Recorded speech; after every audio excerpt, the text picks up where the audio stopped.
These are the stories topping the news. St. Kitts Nevis must focus on sustainable long-term growth. Teachers' Week activities are underway and Brazil's president is forced into a runoff race.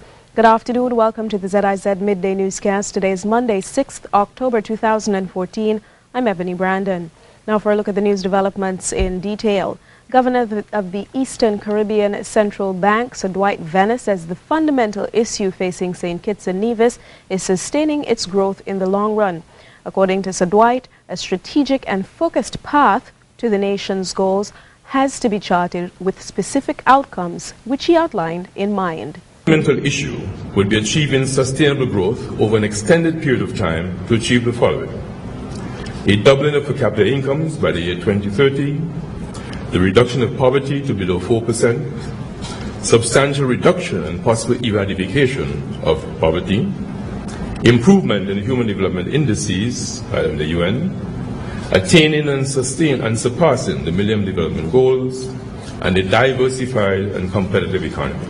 Governor Venner continued that it is very possible for the Federation to meet these goals. However, careful and practical planning will need to be employed. This will require a growth rate of 3% consequent upon a phase of adjustment, which the Federation has already achieved, moving to 5 to 7% from about 2017 onwards. To be realistic about achieving these goals, we must be realistic about our circumstances and the external environment. For instance, there are factors outside of our control which we must seek to treat with through our resilience and flexibility. However, the factors that are within our purview, we must ensure that we do them with excellence and to the best of our ability. Past and present teachers will be recognized today as part of the annual Teachers' Week celebrations coordinated by the St. Kitts Teachers Union. According to President of the Union, Ron Dublin Collins, retired teachers throughout the island will be visited and honored for their contributions to the profession. There will be special assemblies in schools. Some schools will be observing this assembly session on the Wednesday because that is the general assembly session, but mainly you will find schools doing it on the Monday. And then also on the Monday we will have zonal visits to retired teachers, which in each branch, the union is divided into 3 branches. We have Rural East, Rural West and Bastia, and all of those branches will be going into the community to recognize teachers who have retired and have made their contributions. Some will be bringing them into the schools and honoring them there during the assemblies. Others will be going to their homes and paying tribute to them. According to Dublin Collins, new teachers will also be recognized as part of the week of activities in an effort to welcome them to the profession. Then in the evening we will host, this has been somewhat of a new activity for us over the last 3 years, reception for new teachers. Our aim is one to seek to use it as a forum to promote professionalism among the new teachers and to provide camaraderie and support to them. We are seeking to help in the mentoring process of these new teachers and also give them an opportunity to be introduced to the Teachers Union. Teachers Week commenced on Saturday with an opening ceremony at the Kayard Seventh-day Adventist Church. Activities continue on Tuesday with the 3rd annual education consultation at OJ's Convention Center. Post claim their place in the changing communications landscape will be the theme in focus on Thursday, October 9th, when St. Kitts Nevis joins the rest of the world in commemorating World Post Day.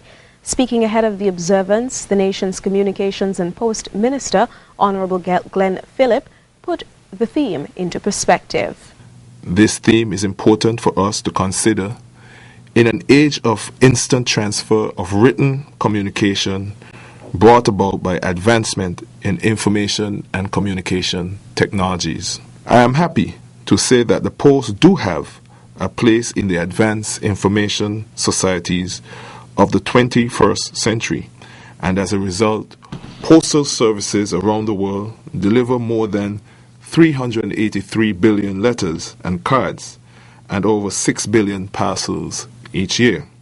Here in the Federation, World Post Day activities commenced yesterday and will conclude on Saturday, October 11th.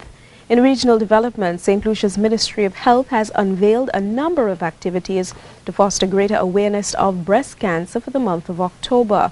DBS's Alex Busquet has the details. In observance of Breast Cancer Awareness Month, the Bureau of Health Education at the Ministry of Health have embarked on staging activities throughout the month of October. October has been designated as Breast Cancer Awareness Month, and it is being recognized by a number of countries throughout the world. We at the Bureau are doing the same. We have a number of radio talks that will be taking place on the 8th of October, the 29th of October, that is on RSL, Pressure Points, at 11 a.m., and also on the 28th of October, this is Santé Nou. It is a Creole program, and it is on Radio St. Lucia at 7:30 p.m. The Bureau will also be staging an in-house breast cancer awareness activity as staff members dress and decorate their workstations to showcase their support of the cause. What we're doing is we're asking our staff to dress in pink. So every Friday we have the 3rd, the 10th and the 17th. Everyone is challenged to dress in pink, represent pink somehow. So you use your accessories, you use your clothes, jewelry, whatever it is, you need to be creative because we're giving prizes based on persons who are best dressed and also those who are most creative with the color and those who represent the theme of breast cancer awareness best. Officials of the Bureau of Health Education are extending invitations to the public service and to the private sector to do the same every Friday up to October 17th. For the DBS News World, I am Alex Busquet. On Saturday, Jamaica's Prime Minister Portia Simpson Miller led a cleanup exercise in her constituency in an effort to control the spread of the chikungunya virus.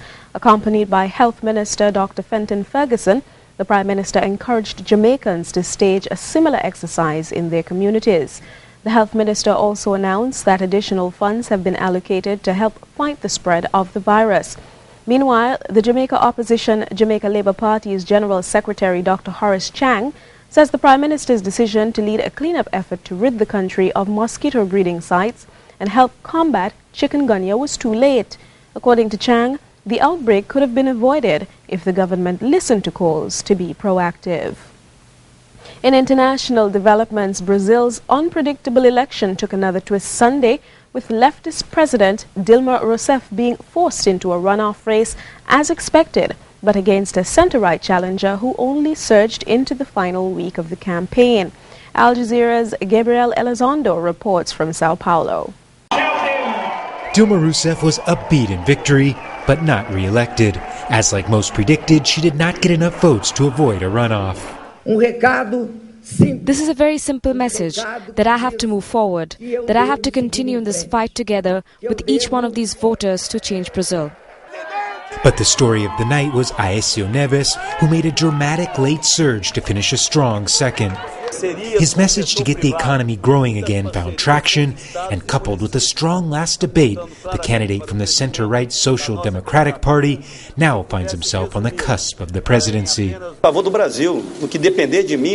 My candidacy is a great benefit to Brazil. Everything that depends on me will be planned with the best intentions. I want to make the most of the coming days. In a country where more than half the people say they are not satisfied with the government, but where unemployment remains at record lows, both candidates will try to draw out their different visions for the country. Dilma Rousseff is going to be continuity with some change, and Aécio Neves is some change with continuity as well. So both of them are very close in their platforms, their political platforms. Although Aécio Neves looks more like a fiscal conservative, and Dilma Rousseff looks more as a social program fan. While more than 100 million Brazilians cast a ballot in the national election, the message from those who didn't vote was just as loud. But many people seem dissatisfied with all of the candidates. The abstention rate was nearly 20%, and here in the state of Sao Paulo it was over 30%. That's tens of millions of people that decided to vote for nobody. Many Brazilians made it clear they need a little more time.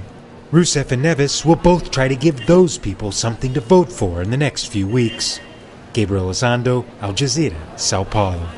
More than 700,000 Indian nationals work across the Middle East, but the fighting in Iraq and instability elsewhere has forced some to return home deep in debt and scarred by their experiences. Al Jazeera's Faiz Jamil has the details. These three friends grew up together. They also went to Basra in Iraq together to work as laborers. They lived in bad conditions, slept on the floor, and were routinely beaten by their Iraqi employers. They even had a gun pointed to their head if they complained. Then, the latest conflict in Iraq began. We returned from work to have lunch and found a dud bomb that fell into the camp. Someone called the owner, who then had it collected by the police. As the fighting drew closer, they returned home with the Indian embassy's help. They each owe local employment agents between $1,000 and $3,000. The problem is, there's no work here in the village. Villages like these with limited employment opportunities are targeted by agents looking for skilled and unskilled labor. From this village alone, 500 of the 4,000 residents have gone to the Middle East for work. Returnees from Iraq and Libya are burdened with debt and scars of employer abuse. Those we spoke to say they had no idea where they were being sent and never imagined it could be to a conflict zone. Amir Ali, a local travel agent, says those sending workers to Iraq operate in the shadows, transporting people willing to take risks to earn more money via Dubai or Saudi Arabia. Libya, Iraq, they are going for dollars only because the amount they are getting a larger salaries.